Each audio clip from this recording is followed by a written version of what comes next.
Look at this. Delicious, hearty beef ribs. $19 a kilo. You know why? Shopped around. Found a delicious butcher down the road called Super Butcher, making delicious cuts of meat. You'll be amazed at how much you can save. So today, we're going to cook some delicious beef ribs in a homemade rub. This is Tom Brown's Kitchen.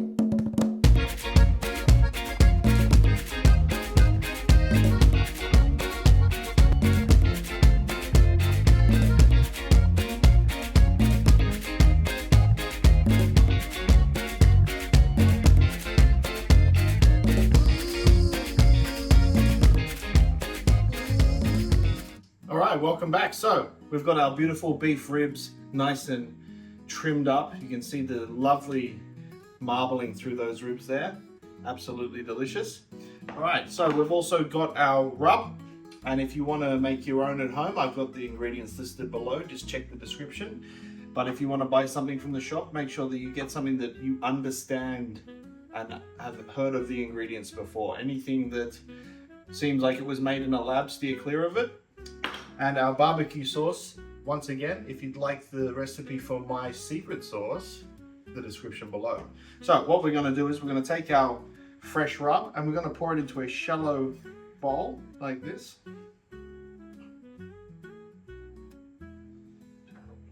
Evenly disperse it just there.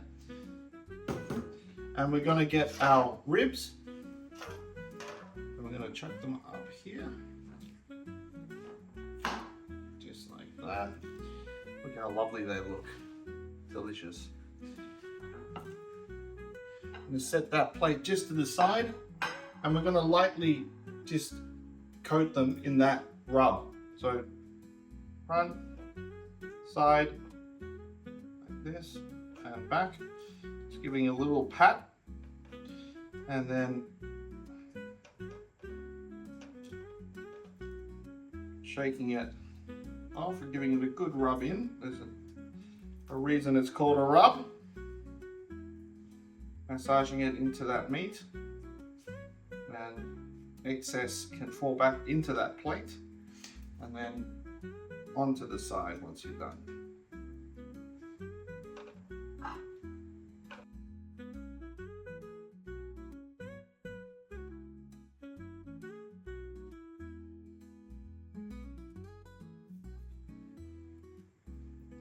Alright, so now that you've rubbed your beef ribs, you'll see that they are lightly coated. I prefer to let the flavour of the meat do all the talking and just give it a little bit of spice to draw that and render that fat out into the flavour profile. Now, with your barbecue sauce, you're going to get a large bowl if you can, or another shallow bowl. You're going to pour in your barbecue sauce. Once again, if you want my secret recipe, down below is the ingredients. You're going to put that in there. Now, you don't have to use a brush if you don't have one. You can use the back of a fork, but you're not going to use this straight away. What you're going to do is place that to the side, get your lovely sauce in a deep bowl, and what you're going to do is you're going to tap off the excess onto the other ribs and then just lightly coat it. Just let the weight of the meat coat itself. Make sure you're covering all sides so it looks like this. Put it into a sheet of aluminium foil. If you'd like to pre-measure it before you start getting into the messy stuff, make sure you do. Once you've got a length that is correct, do 6 sheets if you have 6 ribs and an additional one in case you break it.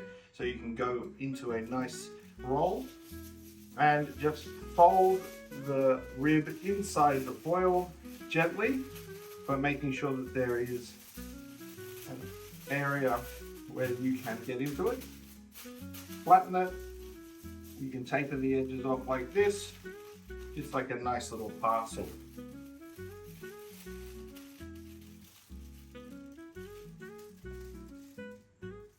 When you do the wrapping, make sure you put bone side down into your foil before you wrap, and then the folds down.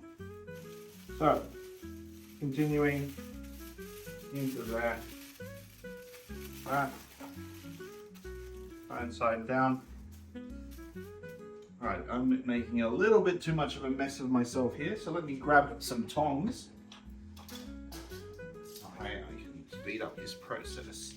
If I was in the comfort of my own private cooking scenario, I'd probably be getting this a lot more messy, but for the sake of the video, let's do it with the tongs. Now you can wear rubber gloves or whatever makes you feel comfortable. Just giving it a nice coating in that sauce.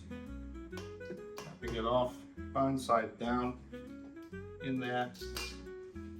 And give it a wrap.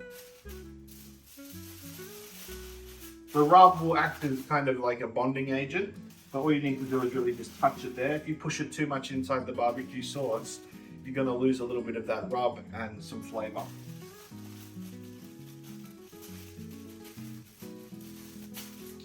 Now on the last rib, make sure that you don't throw away your additional sauce. Keep that on the side. You're going to add a little bit of water for if you need to moisten those ribs after the cooking process. If you feel like they need a little bit more sauce, keep that, because it's concentrated a little bit now as it's taken some of the rub off that beef.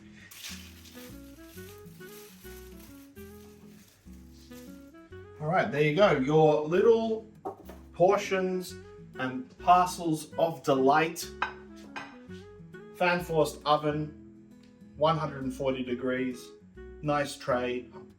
If you can, raised. If not, that's no problem. Just make sure that it is off the bottom of the oven and the tray is in the middle. You're going to put that in the oven at 140 degrees for 2.5 to 3 hours.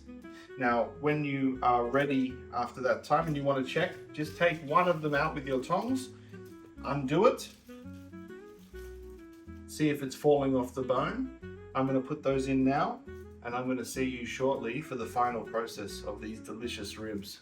So 3.5 hours later, we have our beef ribs out of the oven. Don't worry if it's a little bit longer for you, just make sure that they're nice and tender.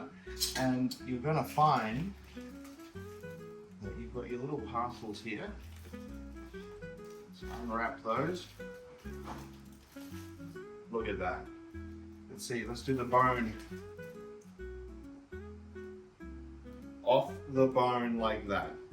So, you've got your delicious beef ribs. Now, if they're a little bit dry, or you feel like they're a little bit dry, which they definitely won't be with the fat rendered, but if they look a little bit dry on the top, you can use some ghee with a brush, or just use your hands or at the end of a fork to rub on, and then cook it in the oven again at about 200 degrees for maybe 5-10 minutes.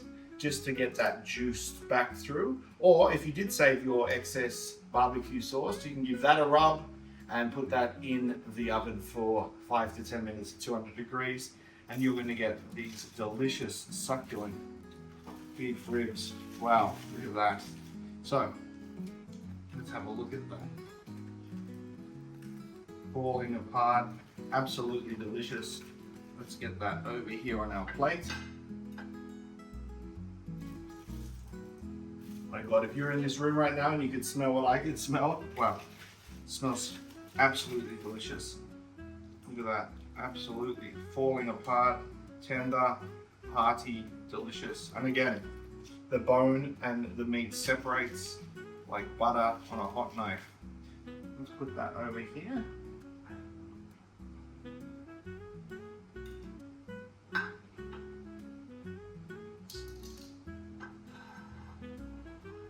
So you've got that. Now, we are going to make a little salad to go on the side. Now you can choose whatever salad you want.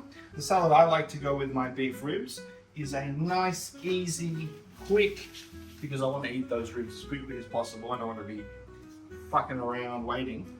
So, just take the beautiful heart of a lettuce, just slice it roughly like that, about 1.5 centimeters or so. Doesn't have to be perfect. Get those, that in a bowl like that.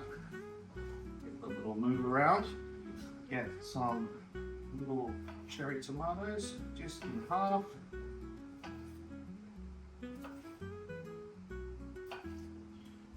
Like that.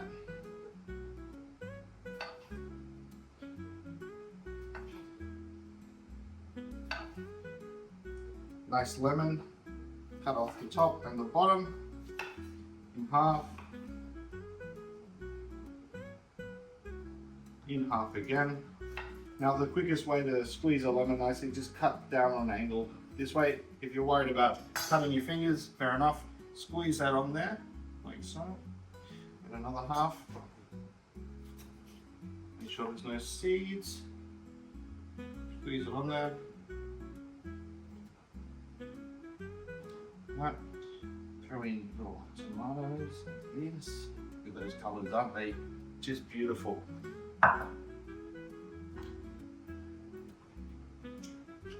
Little bit of balsamic vinegar in my favourite egg cup with the little piggy on it. Just a little bit of balsamic around. Pinch of salt. Or like our mate does, that does the meat like that. And give it a quick toss with your fingers. Just get a nice handful of that. Just put it right there on the plate. Doesn't matter if it's a bit messy. Who cares? It's going to get messy in a second anyway when we start eating this delicious meat. Now that just cuts through the fattiness of this dish. Remember, beef ribs are a fatty meat, but they are absolutely delicious when that fat is rendered. So I like an easy salad that has a little bit of bite to it. And let's just have a look at this here. Wow. Look at that. Tender, steaming hot, falling off the bone. Now, I'm going to eat this. Why don't you go make your own, because this is mine. And like and subscribe for another episode of Tom Brown's Kitchen.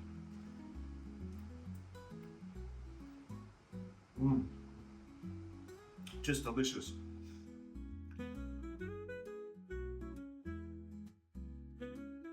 See you next time in Tom's Kitchen. Like and subscribe.